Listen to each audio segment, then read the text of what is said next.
Good afternoon, everyone. Center of Excellence at GGMC and Sir JJ Group of Hospitals, Mumbai welcomes all the participants for today's RDLS session. Today's topic is ART in patients with renal insufficiency, and the speaker is Dr. Sonali Salvi. Dr. Sonali Salvi ma'am is an associate professor and unit head with the Department of Medicine at BJ Medical College, Pune. She also actively contributes as a member of SASEP at BJMC, Pune. We welcome you, ma'am, for today's session and request you to start the session. Very good afternoon and thank you, Ms. Shweta. And we will start the session today. सर्वांना नमस्कार आणि आपण सेशनला सुरुवात करूया. आजचा topic आहे ART in patients with renal insufficiency. आता आपण पहिलं जाणून घ्यायचंय की आज आपल्या टॉकमध्ये आपण काय काय बघणार आहोत. तर आपण शिकणार आहोत की बेसिक टाइप्स रिनल डिसऑर्डर्सचे काय असतात. त्याच्यानंतर आपण रिनल इन्सफिशियन्सी कोणाला म्हणायचं, कसं असेस करायचं ते. त्याच्यानंतर अँटी रेट्रोव्हायरल ड्रग्स, आपले जे ARTची औषधं आहेत त्याच्यानी काय विपरीत परिणाम होऊ शकतो किडनीवरती, आणि त्याच्यानंतर आपण असं झाल्यास ते कसं आपण त्याला मॅनेज करायचंय आणि ART स्विचेस कसे घडवून आणायचे आहेत हे आपण आज शिकणार आहोत. तर ह्याच मी 3 ह्याच्यामध्ये क्लासिफिकेशन केलेलं आहे. ART in patients with pre existing renal disease म्हणजे ज्यांना आधीपासूनच किडनीचा एखादा विकार आहे त्या रुग्णांमध्ये असा आपल्याला प्रॉब्लेम झाल्यास कसं आपण मॅनेज करणार आहोत. दुसरं म्हणजे HIV induce renal disorders. HIV व्हायरसनी देखील किडनीवरती परिणाम होऊ शकतो. ते कोणकोणते परिणाम आहेत आणि ते कशा स्वरूपामध्ये आपल्याला पाहायला मिळतात हे देखील आपण आज जाणून घेणार आहोत. आणि तिसरं म्हणजे renal insufficiency induce by ART drugs. तर आपल्या ART मुळे जे काही परिणाम होतात ते. आता ह्याच्यामध्ये काही आपल्याला जे किडनी रिलेटेड आजार असतात की जे आपल्याला क्लिनिकल प्रॅक्टिसमध्ये पाहायला मिळतात, त्यातले काही निवडक आपण आज डिस्कस करूया. Acute kidney injury. आता अक्यूट किडनी इंजुरीला आधी अक्यूट रिनल फेल्युअर असं म्हणायचे. आता ही टर्मिनॉलॉजी ARF तुम्ही ऐकली असेल. ARF, CRF ह्या दोन्ही टर्मिनॉलॉजीज आता बदललेल्या आहेत. त्या अक्यूट रिनल फेल्युअरला आता आपण अक्यूट किडनी इंजुरी असं म्हणतो. कारण किडनी पूर्णपणे फेल न होता काहीच त्याच्यातला भाग काम नाही करत किंवा काही अंशी त्याचं काम कमी होतं, त्याच्यामुळे आपण ही टर्मिनॉलॉजी आपण नवीन ही आलेली आहे. त्याच्या नवीन नाही, तसं बरेच वर्ष झाली. क्रॉनिक रिनल फेल्युअर ह्या आजाराला आपण आता क्रॉनिक किडनी डिझीज असे म्हणतो. आणि तिसरा मोठा गट आहे की HIV असोसिएटेड नेफ्रोपॅथीज. HIV असोसिएटेड नेफ्रोपॅथीज म्हणजे HIV बाधित रुग्णाला किडनीवरती परिणाम जो होतो तो डायरेक्ट व्हायरसनी होतो किंवा व्हायरसनी आपली इम्युनिटी कमी केल्यानंतर जे काही आजार होतात त्याच्यानी किडनीज अफेक्ट होतात, त्या आजारांना म्हणतात HIV असोसिएटेड नेफ्रोपॅथीज.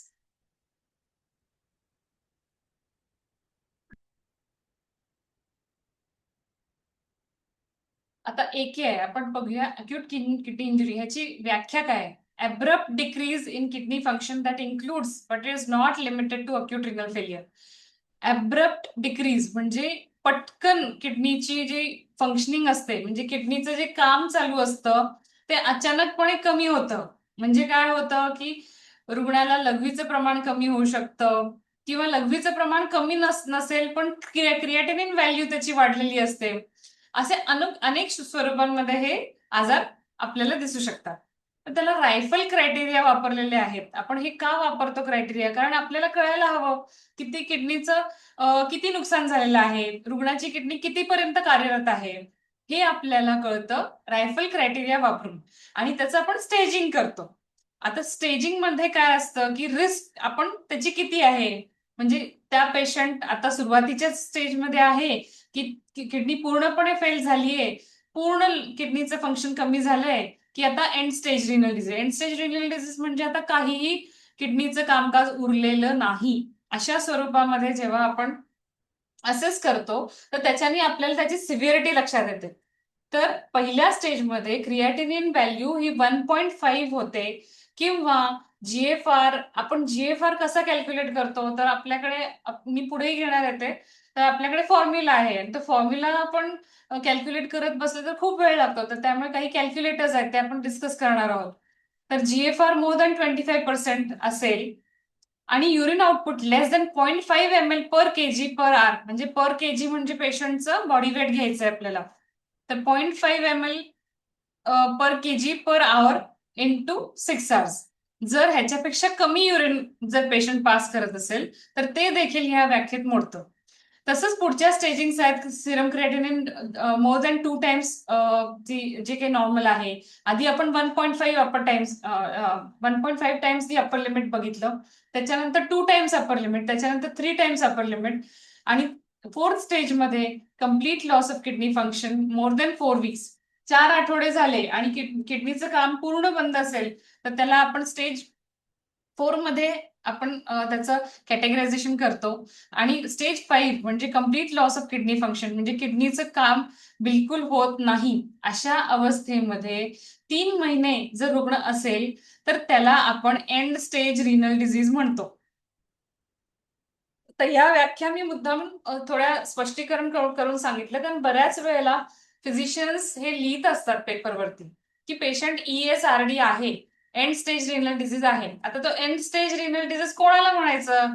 तर ह्या व्यक्तीला की ज्याच्या किडनी निष्क्रिय झालेल्या आहेत, त्याचं क्रिएटिनिन 3च्या वर वाढलेलं आहे, त्याचं GFR 75% पेक्षा खाली गेलेलं आहे, त्याचा युरिन आउटपुट और अन्युरिया खूपच कमी प्रमाणात युरिन होतीये, असं 3 महिन्याच्या वरती जर राहत असेल तर त्याला आपण म्हणतो end stage renal disease.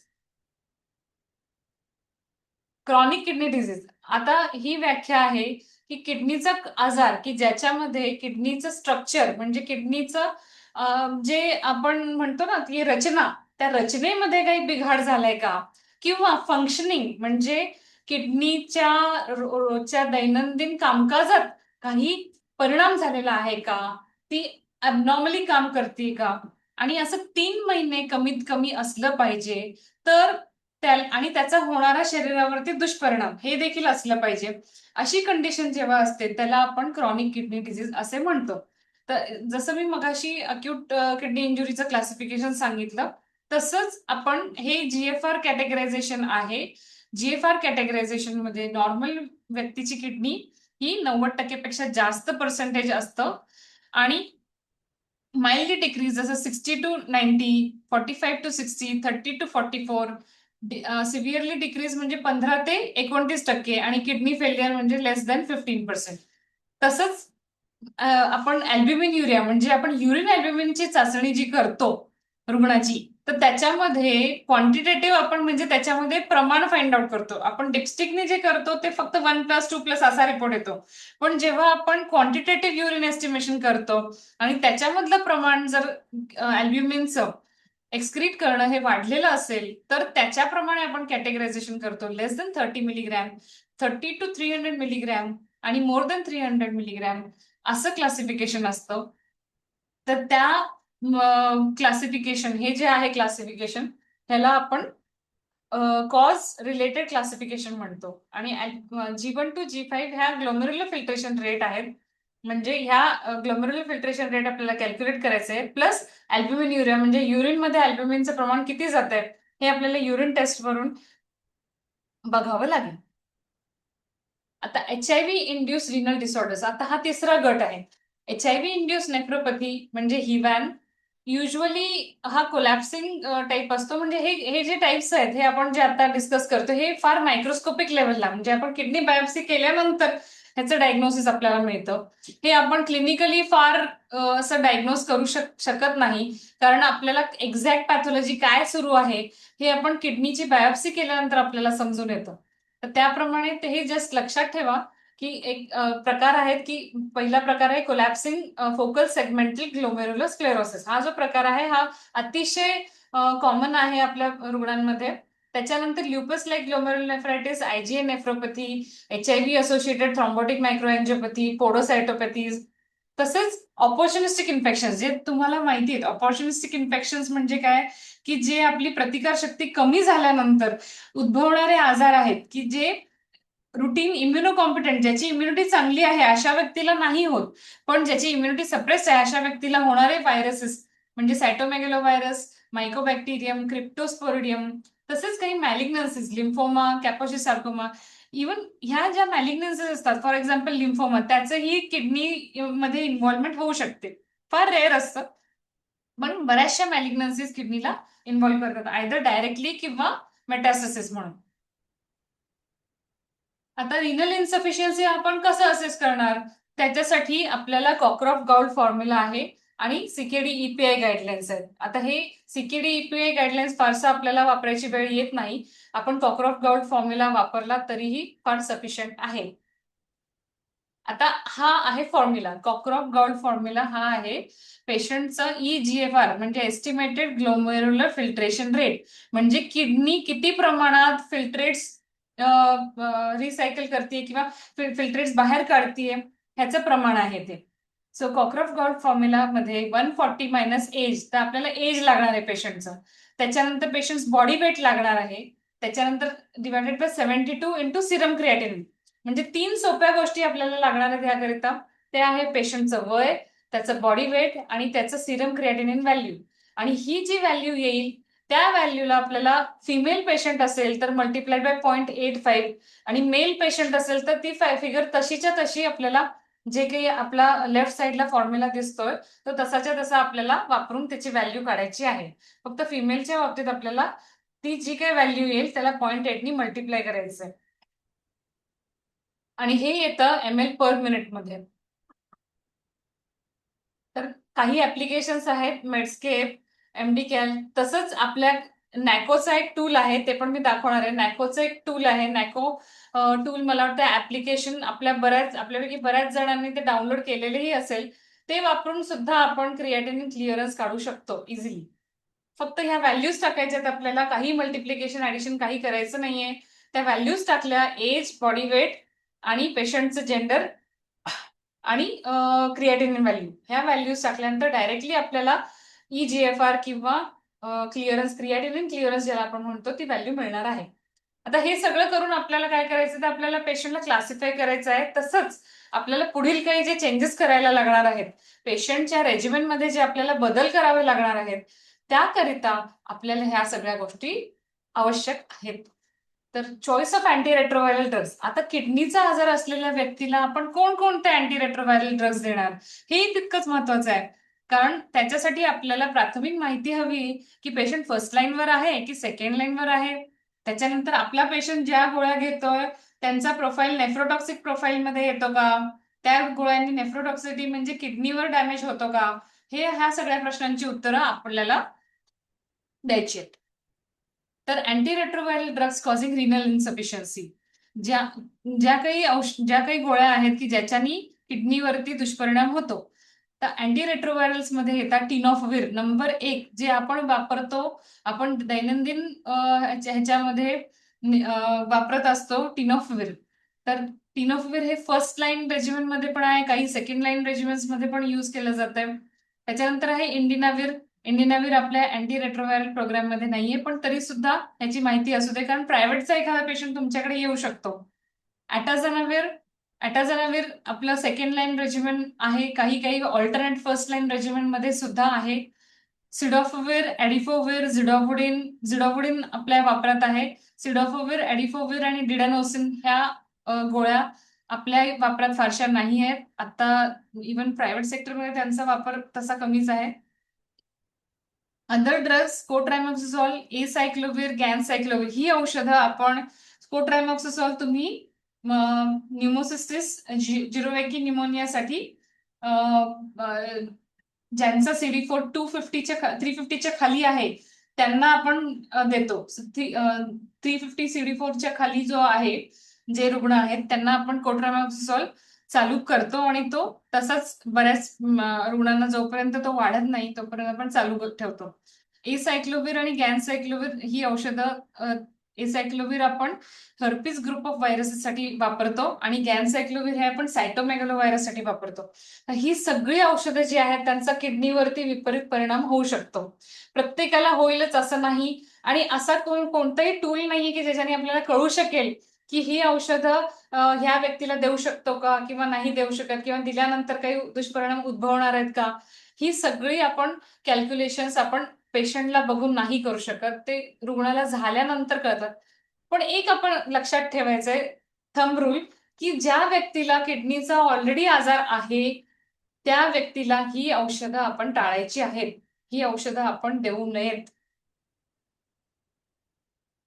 Mechanisms of antiretroviral drug induce nephrotoxicity. आता tubular toxicity, crystalluria, transport protein interference, rhabdomyolysis, enhance toxicity with co administration of drugs. आता हे काही मेकॅनिझम्स आहेत की ज्याच्यानी म्हणजे आपण म्हणतो की शरीरावर विपरीत परिणाम कसा होतो, तर तो अशा ह्या माध्यमांद्वारे होतो.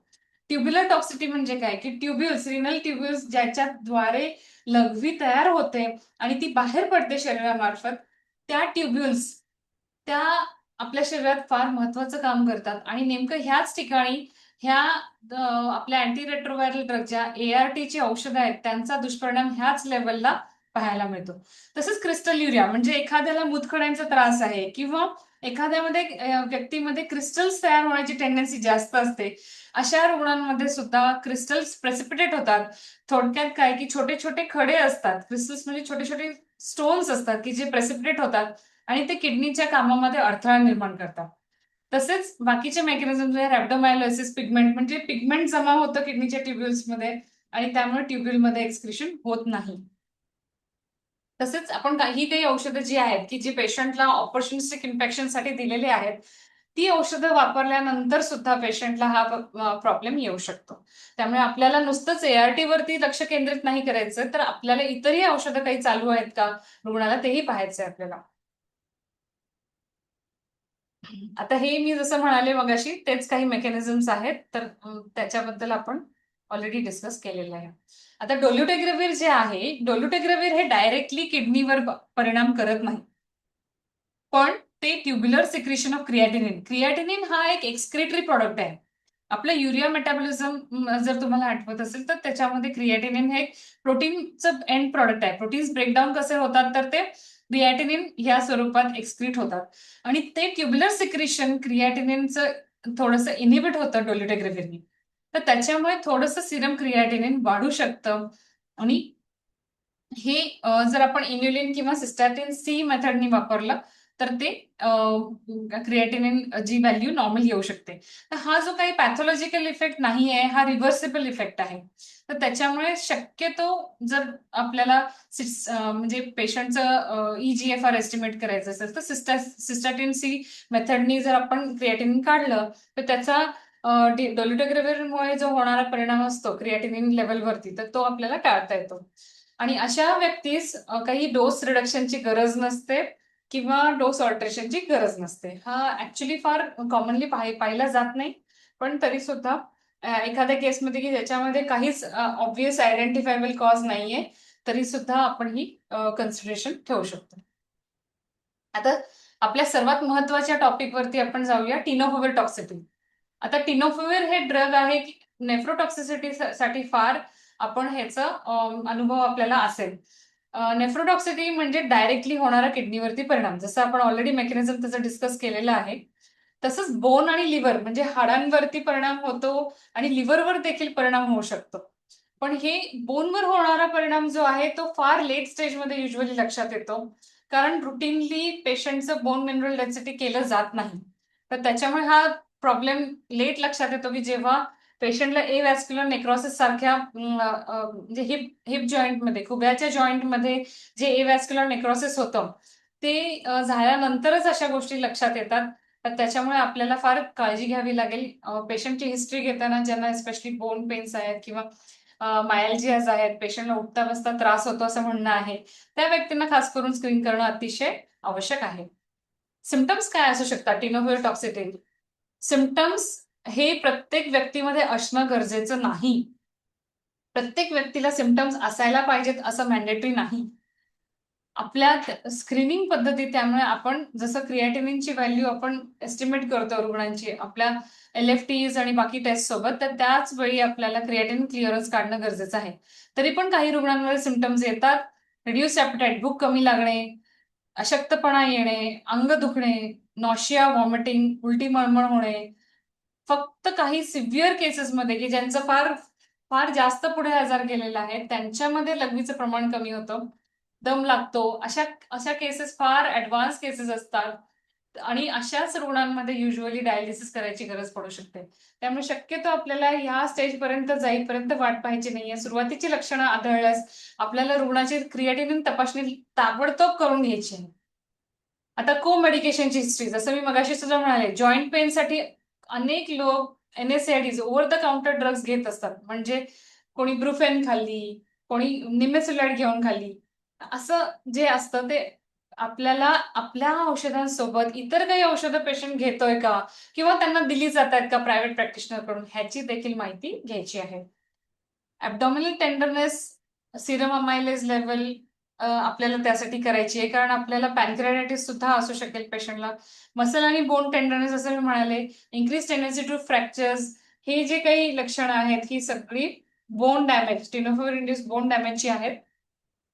Acute hepatitis, SGOT PT enzymes वाढू शकतात त्याच्यामध्ये आणि टॅकिपनिया होतो लॅक्टिक ऍसिडोसमुळे. तर अशी काही लक्षणं जी असतात किंवा आपण प्राथमिक तपासणी केल्यानंतर आपल्याला जर काही असं आढळलं तर त्याच्यामध्ये आपण सस्पेक्ट करायचे की ह्या रुग्णाला टिनोफर इंड्यूस रिनल डॅमेज असू शकतो. तर ही आहे पॅथोफिजिओलॉजी. मगाशी एक्सप्लेन केल्याप्रमाणे ट्युब्युलर डॅमेज होतो. आपण ह्याच्यात जास्त खोलात नाही जाऊया.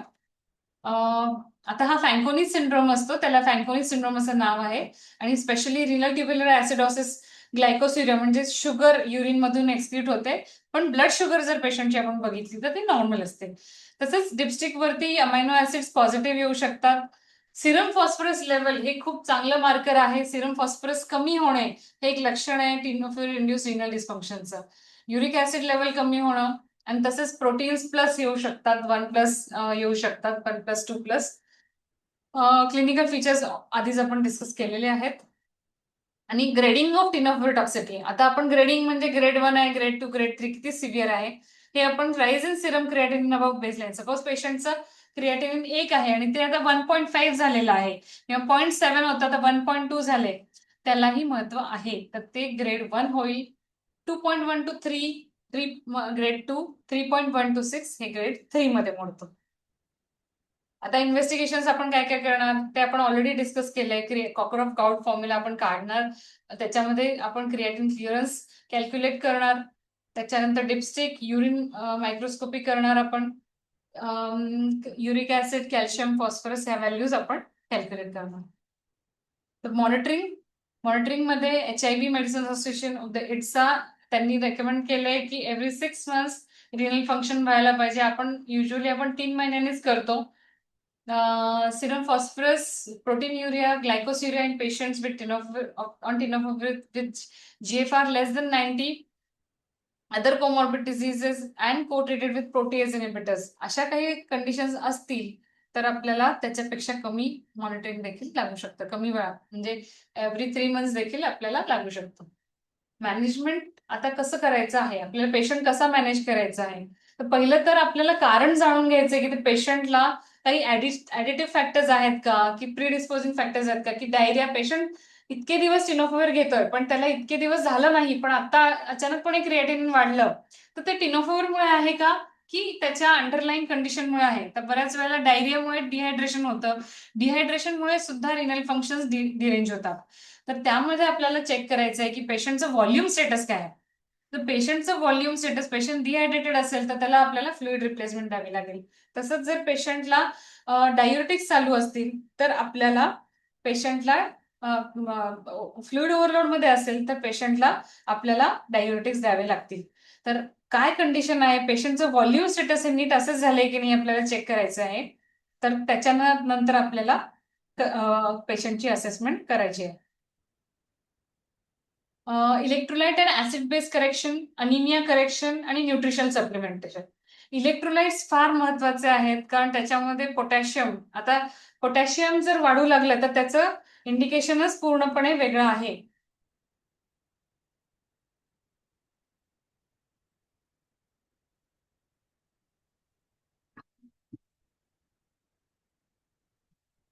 सो हिमोडायलिसिस म्हणजे आता डायलिसिस कोणाकोणामध्ये करायचंय आपल्याला, तर व्हॉल्यूम ओव्हरलोड जसं की आपण डिस्कस केलं, पेशंटला क्रेपिटेशन्स आहेत, पेशंटच्या अंगावर सूज आलेली आहे, हायपरकेलिमिया म्हणजे पोटॅशियम लेवल जास्त होतीये पेशंटची. तर पोटॅशियम लेवल युजली आपल्याला 4.5 पर्यंत ऍक्सेप्टेबल आहे. 4.5च्या वरती जायला लागली तर ते एक धोक्याची निशाणी आहे. तर रेड फ्लॅग साईन ज्याला आपण म्हणतो. मेटाबॉलिक ऍसिडोसिस हे आपल्याला आर्टिरियल ब्लड गॅस अनालिसिस टेस्ट केल्यानंतर कळतं. आणि युरेमिक एन्सेफलोपॅथी म्हणजे पेशंटचं सेन्सोरियम खराब झालंय, पेशंट बेशुद्ध होत चाललाय. पेरिकार्डायटिस म्हणजे पेरिकार्डियल इफ्युजन झालंय पेशंटला. युरेमिक ब्लिडिंग, असं सगळं जे काही आहे ते आपल्याला असेस करायचं आहे. तर ते फिजिशियननी असेसमेंट केलेली केव्हाही चांगली. सो आता टिनोफिवर बरेचसे रुग्ण तुम्ही प्रायव्हेटचे वगैरे पाहिले असतील. टिनोफिवर एएफ, टीएफ काय? आता टीएफ काय आपण जाणून घेऊया. Tenofovir disoproxil fumarate is our TDF, versus tenofovir alafenamide is TF.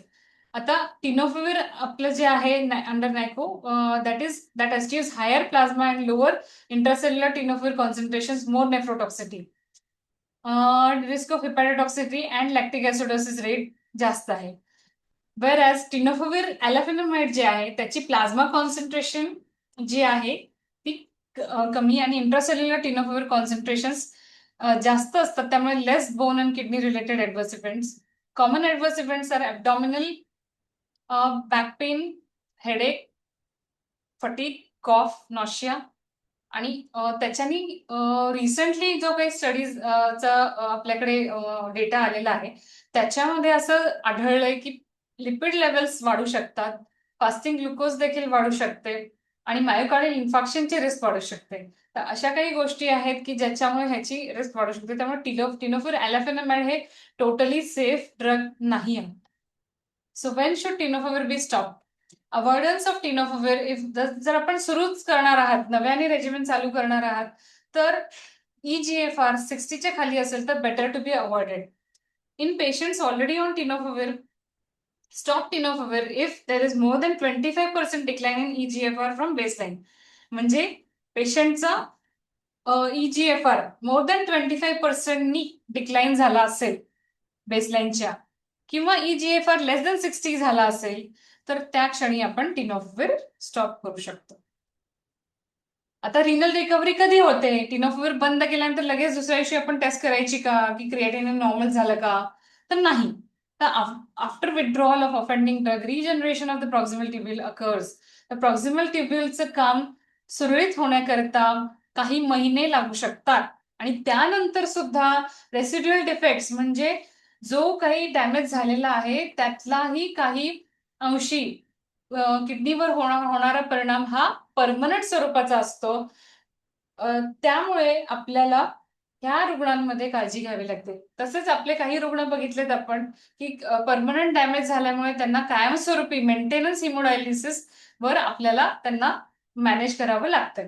तर अशा गोष्टी आपल्याला म्हणजे प्रत्येक पेशंटमध्ये रिझल्ट सेमच असेल असं नाही. काही रुग्णांमध्ये आपण जर टिनोफिवर थांबवलं तर त्याचे आपल्याला चांगले परिणाम पाहायला मिळतात. काही रुग्णांमध्ये ते परिणाम चांगले नसू शकतात.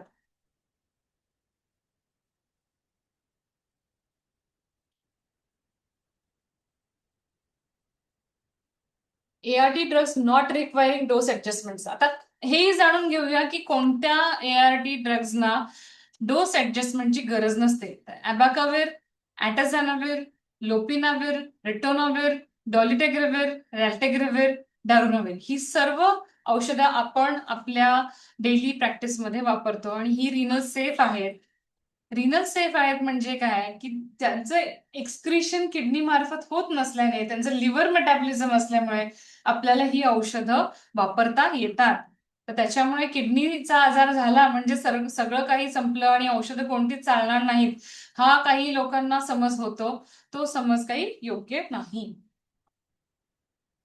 आता काही औषधं अशी आहेत की ज्यांना डोस ऍडजस्टमेंट लागते. ART drugs requiring dose adjustment in renal dysfunction. म्हणजे काय की त्यांना डोस कमी करायची गरज पडू शकते. लॅमिवुडिन, झिडोवुडिन अशी काही औषधं आहेत. लॅमिवुडिन आपल्याला जास्त करून आपल्याला वापरावं लागतं. ART switches and alternative therapies. आता ART स्विचेस कॉमनेस्ट आपल्याला जो TLD रेजिमेन आहे, जी स्टार्टिंग रेजिमेन आहे त्याच्यावरती जर टिनोफिवर टॉक्सिटी झाली तर अबॅकाविर, लॅमिवुडिन, डॉलिटेग्रेविर ही रेजिमेन एक आहे, किंवा डॉलिटेग्रेविर विथ ॲटाझॅनाविर. आता पहिली रेजिमेन आहे तीच आपण जास्त कॉमनली यूज करतो. अबॅकविर साठी जर तिथे सोय असेल तर HLA-B5701 आपण टेस्ट करू शकता, नाहीतर त्याची गरज नाहीये. तुम्ही अबॅकविर सुरू करून रुग्णाला मॉनिटरिंगसाठी बोलवू शकता. पेशंटला मॉनिटरिंगसाठी बोलवणे आणि त्याचे किडनी फंक्शन्स आणि त्याचे काही अलर्जिक सिम्पटम्स आहेत का पेशंटला, हे असेस करणं फार महत्वाचं आहे. ॲडल्ट्समध्ये फार जास्त सिव्हिअर टॉक्सिसिटी अबॅकविरची कॉमनली पाहिली जात नाही. पण तुम्ही पेशंटला पहिले एक 4 to 6 वीक्स जे आहेत ते फार क्रिटिकल आहेत. पहिल्या 6 वीक्स मध्ये वारंवार लक्ष ठेवणे आणि पेशंटला फ्रिक्वेंटली फॉलोअपला बोलवून नंतर पेशंट जसं टॉलरेट करेल तसं तसं तुम्ही रुटीन व्हिजिट्सला बोलवू शकता. डॉल्युटेग्राविर विथ अॅटाझोमेर हे ऑप्शन कोणासाठी आहे, तर की ज्याला लॅमिउडिन सुद्धा देता येत नाही. तर लॅमिउडिन कोणामध्ये देता येत नाही की ज्याचं किडनी फंक्शन खूप जास्त इम्पेअर्ड आहे, EGFR सिव्हिअरली डिक्लाइंड आहे, अशा रुग्णांमध्ये आपल्याला लॅमिउडिन देता येत नाही. लेस दॅन 15 EGFR आपण लॅमिउडिन कॉन्ट्राइंडिकेटेड आहे. तर आता हा डोस ऍडजस्टमेंट चार्ट आहे. आता युजली आपण हे फॉलो करतो कोणामध्ये, की ज्यांच्यामध्ये आपल्याला माहिती आहे की हा ट्रान्झिएंट इफेक्ट आहे, की समजा पेशंटला डायरिया झालाय किंवा व्हॉल्यूम लॉस झालाय, खूप सिव्हिअर व्हॉमिटिंग होऊन पेशंटचं क्रिएटिनिन डिरेंज झालंय, तर त्यांच्यामध्ये तात्पुरतं आपण विथहोल्ड करून किंवा डोस मॉडिफाय करून आपण वापरू शकतो. पण ज्यांना किडनीचा आजार आहे मुळामध्ये किंवा ज्यांना इतर काही कंडिशन्स आहेत की ज्याच्यामुळे किडनीवर दुष्परिणाम होतोय, की जसं कॅन्सर आहे जो मेटास्टेसिस झालाय, तशा कंडिशन्समध्ये कृपया आपण टिनोफिर वापरू नयेत, कारण त्यांच्यामध्ये किडनी फंक्शनिंग रिव्हर्ट होण्याचे चान्सेस फार कमी असतात. तर त्यामुळे किडनी फंक्शनिंग ज्यांच्यामध्ये थोडं बेसिक आहे 30 to 49 अशामध्ये आपण क्रिएटिनिन क्लिअरन्स आपण 300 मिलीग्रॅम एव्हरी 48 आवर्स म्हणजे दर 2 दिवसांनी 300 मिलीग्रॅम. तसंच लॅमिउडिनचा डोस जो आहे तो आहे 150 मिलीग्रॅम पर डे. त्याच्यानंतर 10 to 29 मध्ये टिनोफिविर राहील 300 मिलीग्रॅम ट्वाइस अ वीक. तसंच 15 to 29 क्रिएटिनिन क्लिअरन्सला आपण 150 मिलीग्रॅम फर्स्ट डोस आणि त्याच्यानंतर 100 मिलीग्रॅम ओडी. आणि हिमोडायलिसिस एव्हरी 7 days आफ्टर डायलिसिस जर पेशंट असेल तर, आणि क्रिएटिनिन क्लिअरन्स 5 to 14 असेल तर 150 मिलीग्रॅम लॅमिउडिन पहिला डोस, त्याच्यानंतर 50 मिलीग्रॅम पर डे असा डोस राहील. Less than 5 or on hemodialysis. Usually less than 15 आपण नाही रेकमेंड करत, शक्यतो देऊ नका. अगदीच लॅमिउडिन द्यायची वेळ असेल की इतर काही प्रॉब्लेम्स असतील हेपॅटायटिस बी किंवा काही की ज्याच्यामध्ये लॅमिउडिन द्यावंच लागणार आहे, त्याच्यामध्ये हे गाईडलाईन्स तुम्ही फॉलो करू शकता. आणि ज्या रुग्णांमध्ये डायलिसिस सुरू आहे त्यांच्यामध्ये डॉल्युटेग्राविरची टॅबलेट डायलिसिस सेशन झाल्यानंतर द्यायचंय आपल्याला. म्हणजे ज्या दिवशी डायलिसिस सेशन असेल त्या दिवशी सेशन संपल्यानंतर ती गोळी घ्यायला आपल्याला पेशंटला सांगायचं आहे. आता ह्या काही खाली ज्या आपण स्लाइडमध्ये मेन्शन केलेलं आहे की फार्मॅकोकायनेटिक्स जे आहेत, non HD patients creatinine clearance less than 10, तर त्याच्यामुळे आपण डोसिंग रेजिमेंट त्याच्यासाठी दिलेली नाहीये. For patients with creatinine clearance more than 30, full dose abacavir lamivudine can be given. For patients with creatinine clearance less than 30, lamivudine single tablet 100 milligram is not available. Then give full dose of AL with close monitoring of renal function test. तर आपण हे बऱ्याच वेळेला आपण केलेलं आहे आपल्या ह्याच्यामध्ये ऍडजस्टमेंट, किंवा पिडियाट्रिक टॅबलेट यूज करून जर आपल्याला तो डोस अचीव्ह झाला तर तेही चालण्यासारखं आहे. सो आपण एक केस घेऊया आता की एक 50-year-old male patient with type 2 diabetes mellitus and hypertension since last 10 years presents to the ART clinic with swelling over his face and vomiting since 3 days. On examination, his pulse is 88 per minute, BP is 160 by 90 millimeters of mercury, pitting edema is noted, and the other systems, cardiovascular, heart sounds are normal, respiratory system, there are bilateral crepitations, fundus is showing bilateral dot and blot hemorrhages. So this is a case with typical diabetic nephropathy presentation. So urine is suggestive of albumin 3 plus, sugar 3 plus, blood sugar is uncontrolled 300 milligram percent, urea is 76, creatinine of 1.5, creatinine clearance is 66.6, USG abdomen suggestive of raised renal echogenicity, and both kidneys are normal in size. So what should be the next line of action? Should we continue TLD as creatinine clearance is more than 60? आता काय करायचं आपण या केसमध्ये? की creatine clearance तर आपण काढलाय, तो मोर दॅन 60 आहे, मग आपण चालू ठेवायचं का? कारण हा पेशंट आपल्याकडे, आता समजा तो पेशंट रेग्युलर ड्रग्ज घेतोय, तर आपण 3 महिन्यांनी बोलवणार त्या पेशंटला. 3 महिन्यामध्ये किडनीचं फंक्शनिंग डिक्लाइन होऊ शकतं का? त्यामुळे आपल्याला टिनोफिर बंद करायचंय, कारण patient has already develop tenofovir induce nephropathy, sorry diabetes mellitus induce नेफ्रोपॅथी.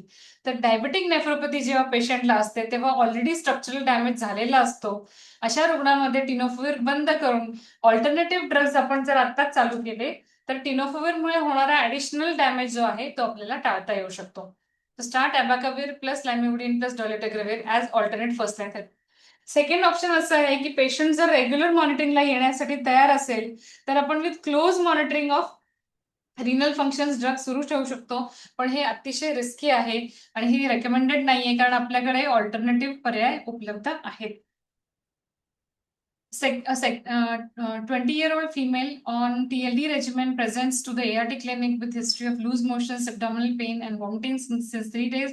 On examination, pulse is 100 per minute, BP is 90 by 60 millimeters of mercury.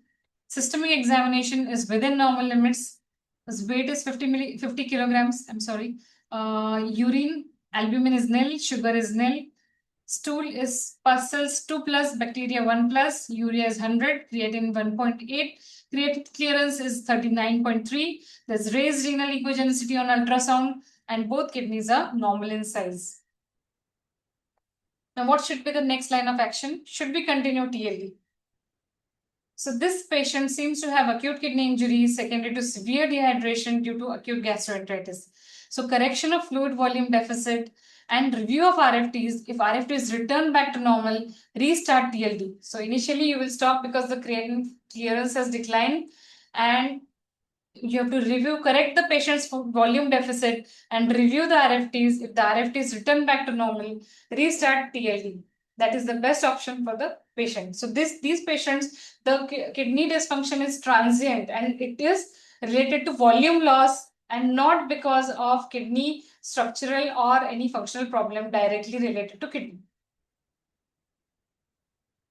Clinical case 3. A 71-year-old female on tenofovir, lamivudine and dolutegravir for last 3 years referred to SASAP for change of antiretroviral therapy regimen owing to deranged renal function tests. Her lab values were as follows: CD4 is equal to 500 and viral load is TNV. Her body weight is 45 kilograms. Creatinine is 1.4 milligram percent. Urea is 46 milligram percent. Creatinine clearance is 26.18. Her lab values 1 month ago were body weight of 52 kilograms, creatinine of 1 milligram, urea 46 milligram, creatinine clearance 42.3. On further questioning about the change in weight over the last 1 month, she reported severe weight loss or severe loss of appetite. Her 4S screening revealed cough and evening rise of fever. What next? So change of regimen to dolutegravir and atazanavir-ritonavir, evaluation for tuberculosis, and nutritional management and evaluation of renal dysfunction. In this case, the creatinine clearance has gone down to a very low level, and so we cannot initiate the patient or we cannot continue the patient on tenofovir, hence the change. And here in this case, patient has got severe anorexia with loss of weight, hence patient, and 4S screening has already been done. So importance of 4S screening again to be reiterated, that patient's TB was diagnosed at an early stage, we could start. And this case we have had just on our SASAP meeting, which was held 2 to 3 weeks back, and this patient was investigated for tuberculosis.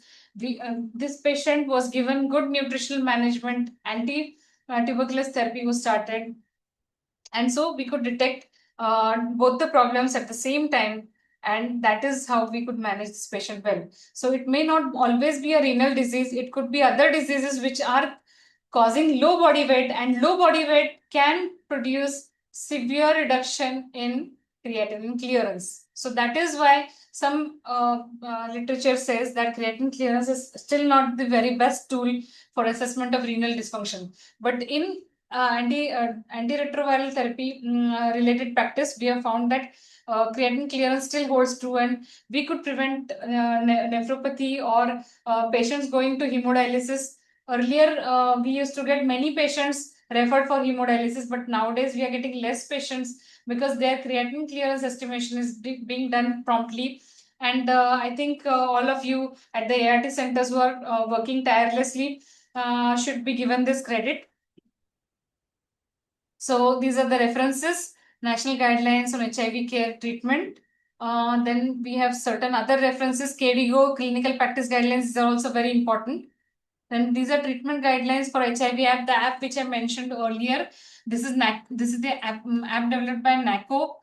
So you have ह्याच्यामध्ये खूप extensive आणि comprehensive guidelines दिलेल्या आहेत PDF फॉर्मॅटमध्ये, फार छान readable आहेत. मी सुद्धा डाउनलोड केलेलं आहे हे ऍप आणि खूप युजफुल आहे डे टू डे प्रॅक्टिसमध्ये. ह्याच्यामध्ये कॅल्क्युलेटर्स आहेत, सिरम क्रिएटिनिन कॅल्क्युलेटर आहे, त्याच्यानंतर ART ऍडिरन्स कॅल्क्युलेटर आहे, NDLS युट्यूब लिंक्स जे आपण NDLS किंवा RDLS सेशन्स असतात त्याचे लिंक्स आहेत. त्याच्यानंतर ॲडेंडम्स आहेत, म्हणजे इयर वाईज जे काही रेफरन्सेस येतात किंवा जे काही अपडेट्स असतात ते आपल्याला ॲट अ सिंगल क्लिक आपल्याला ह्याच्यावरती मिळू शकतात. त्यामुळे आय वुड रेकमेंड एव्हरीवन की सगळ्यांनी हे डाउनलोड करा आपल्या आपल्या मोबाईलमध्ये. तर ह्या प्रेझेंटेशन मध्ये सुद्धा आहे, त्याचा QR कोड देखील दिलेला आहे. आपण हा QR कोड वापरून सुद्धा हे डाउनलोड करू शकता. Thank you. Thank you so much, ma'am, for facilitating this important session. Sorry, there was another meeting conducted by MDAX MSAC, so people couldn't be present here. Yeah, thank you so much. Yeah, thank you so much, ma'am. Any questions from the participants? You can now unmute and ask questions.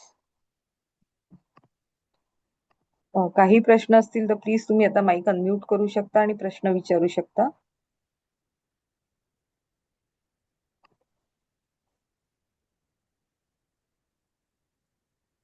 Ma'am, I don't think there are any questions. Thank you so much once again. Should I exit? Yes, ma'am. We won't keep you waiting. We'll just run the feedback poll. Thank you. Thank you, ma'am. Requesting all participants to please attempt the feedback poll. You can click on the answer of your choice.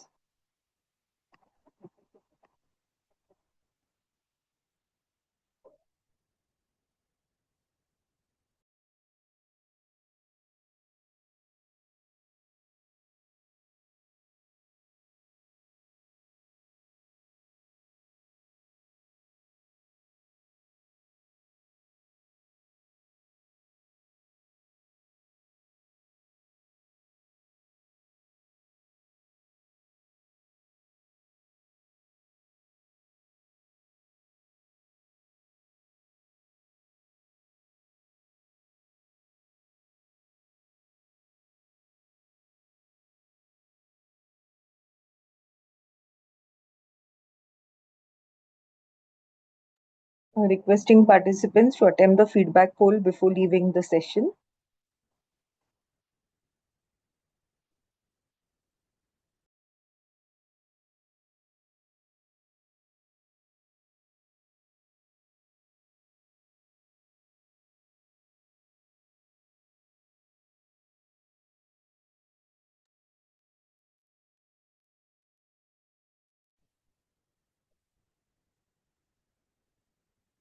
Kiran sir, we can end the e-poll now. Thank you to all the participants for patient listening. We'll conclude the session now.